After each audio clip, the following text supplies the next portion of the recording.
Hello, football fans. Well, we have reached week 14, and the scenarios are getting a bit more easier.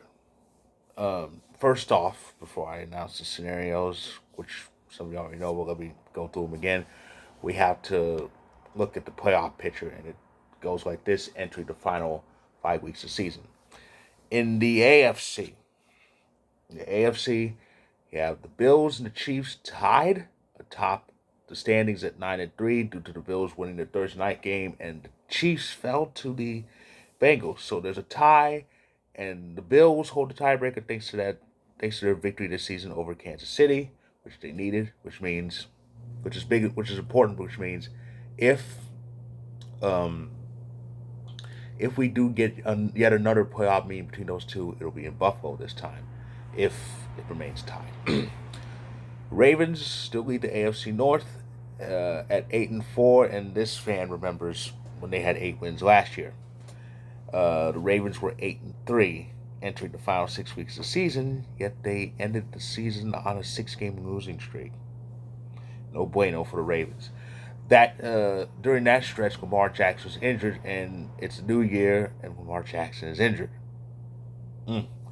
The Titans still lead the AFC South because, of course, they do at 7-5, and they are currently fourth in the AFC. um, Regarding the wild cards, the Bengals and Dolphins are tied at 8-4, but Cincinnati's victory over the Dolphins earlier this season puts them ahead. And the Jets are still hanging on to the 7th seed even after the loss. They dropped to 7-5. The Patriots and the Chargers are right behind the playoff line at 6-6, and that log jam, that 4-7 log jam from last week, it's getting a bit clearer. It's a three-way tie between the Raiders, Browns, and Steelers at 5-7. That's right, the Raiders are alive. They've won 3 straight games, and they find themselves 2 games out of a playoff spot after being halfway, pretty much almost screwed a few weeks ago. Same with the Steelers. They got a shot too. And the Browns, well, it's Cleveland.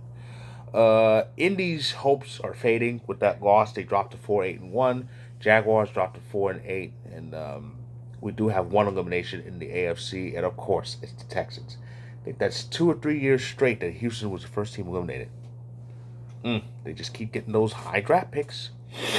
In the NFC, Philly still leads the conference at 11-1. Minnesota improved to 10-2 to keep pace with the Eagles. One game separates them, but it's really two if you consider the fact that the Eagles beat the Vikings this season. The Niners, lost Jimmy G, but gained another win in the process. They're at 8-4 and third in the NFC, and the Tampa Bay Buccaneers are fourth in the conference because they lead the tepid NFC South at 6-6. The wild cards is a bit of a change in the wild card standings. Dallas and the Giants are still at the 5 and 6 seeds. Dallas improved to 9-3, while the Giants had that tie against the Commanders, and they are now 7-4-1. The Seahawks won over the Rams, and they improved to 7-5, moving them past the 7-5-1 Commanders. This is strange. ESPN has the listings from 1 through 8. 7 teams make the playoffs. This isn't top 8 though. Watch it come to that. But yes, yeah, Washington is now behind the playoff line at 7-5-1. The Lions are way behind the Commanders, so they have been winning lately at 5-7. The Packers are 5-8, barely alive. We're barely alive. Arizona's screwed at 4-8, but of course the rest of the NFC South is alive because of course they are. And there is one elimination in the NFC, and that's the Bears. They were the first team in the conference to be eliminated. Okay, so that's the playoff picture right now. Okay, so as far as the scenarios, they're all pretty simple this week. There's no complications, no It's not a real long list. The same two teams who failed to clinch spots last week, they can get in this week, and this time a third team can get in. The Kansas City Chiefs can get in, so we'll start with that. The AFC. Kansas City is the only team who can clinch a spot. Only AFC team who can clinch a spot this week. They stand at 9-3. Like I said, they're tied with the Bills, but the Bills have the tiebreaker. Kansas City can actually win a division this week. All that has to happen: a win, and a Chargers loss will get it done. This will be their, I think it's their eighth. This would be their seventh straight division title if they lock this up. I think it's seven because I looked it up. I think the streak started in 16, 17, 18, 19, 20, 21. Yeah, this will be 7 in a row, which is just amazing. They have really dominated this division. And this was before Patrick Mahomes became a thing. But yeah, a win in the Chargers loss will get it done. The Chiefs are in Denver to play the hapless Broncos, who can be eliminated this week with a loss. Um, Actually,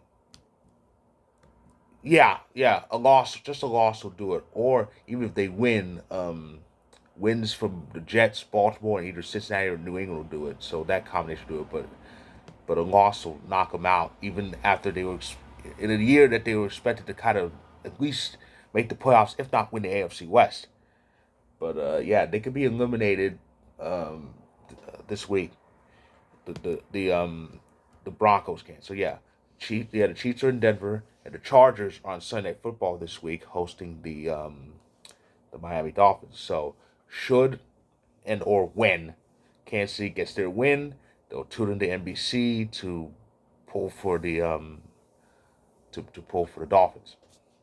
And that's the only way they can clinch this week is win the division, because they can't just clinch a spot.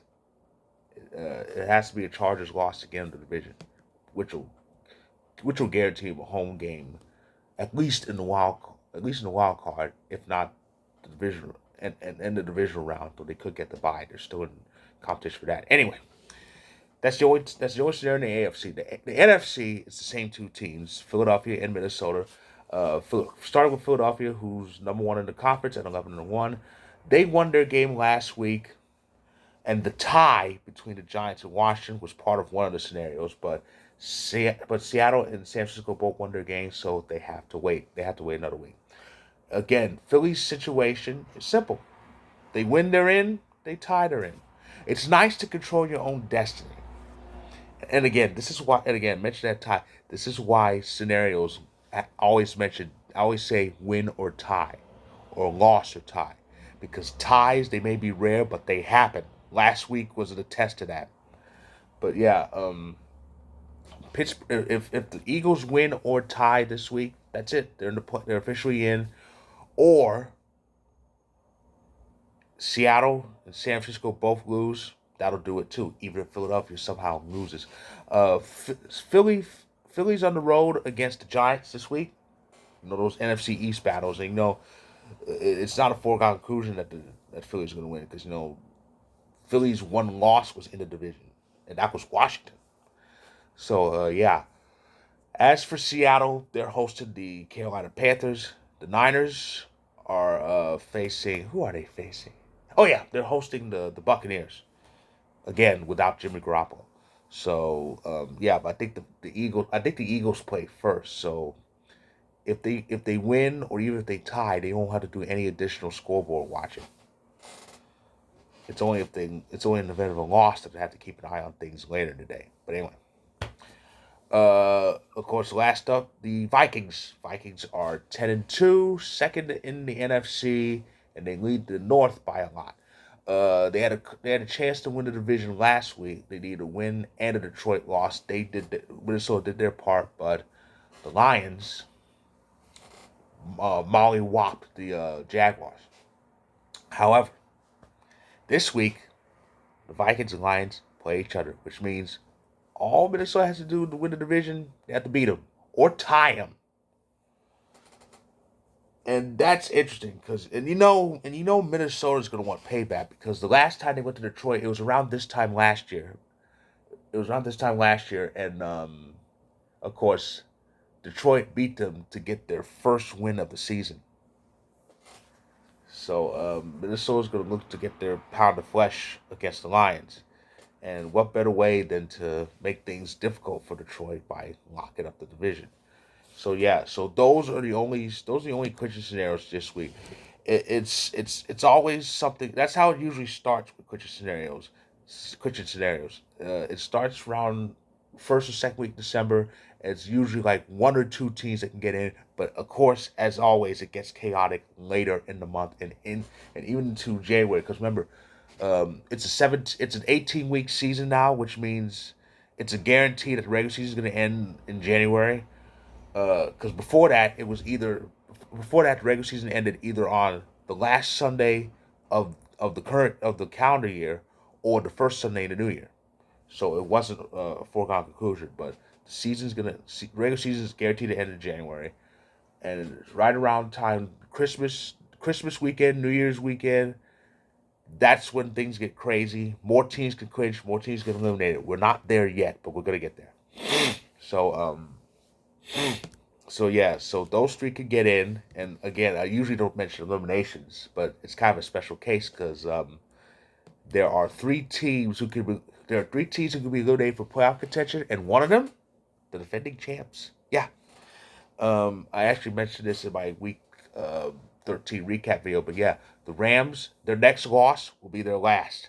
If they lose this week, actually, if they lose this week, they're done, and they kick off week 14 on Thursday Night Football at home against the Raiders.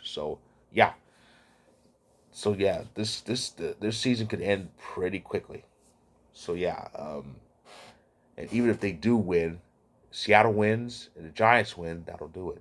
But yeah, the next loss will eliminate the defending champs for playoff contention. That's going to be quite a story. So yeah, so again, Kansas City can win a division. Philly can clinch a spot. They can't win the NFC East quite yet, and the Vikings can clinch their division. So that's three possible spots left with 11 to go. So anyway, those are the scenarios for this week. If you like this video, click the like button, click subscribe if you want more of my story about the playoff picture entering the final 5 weeks. It'll be in the description below. Check it out when you can. I'll be back on YouTube on Tuesday to recap week 14 and congratulate any teams that get in. So stay tuned.